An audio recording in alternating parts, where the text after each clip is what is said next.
So here's a little update video on my All-American. The other day I was cruising down the highway and I lost all sorts of power, and I could only get about 61 miles per hour out of it. And I pulled over and found I blew a line here. It's very soft and spongy, but that line needs to be replaced, that hose. And that hose feeds the air compressor. Now you'd wonder, why am I losing horsepower from that? I'll explain.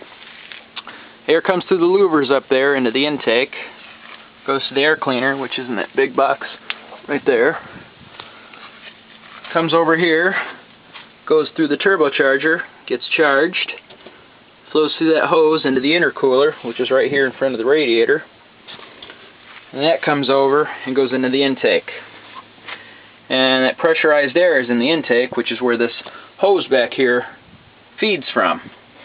The reasoning for that is so the air compressor gets filtered air, and so does the whole air system.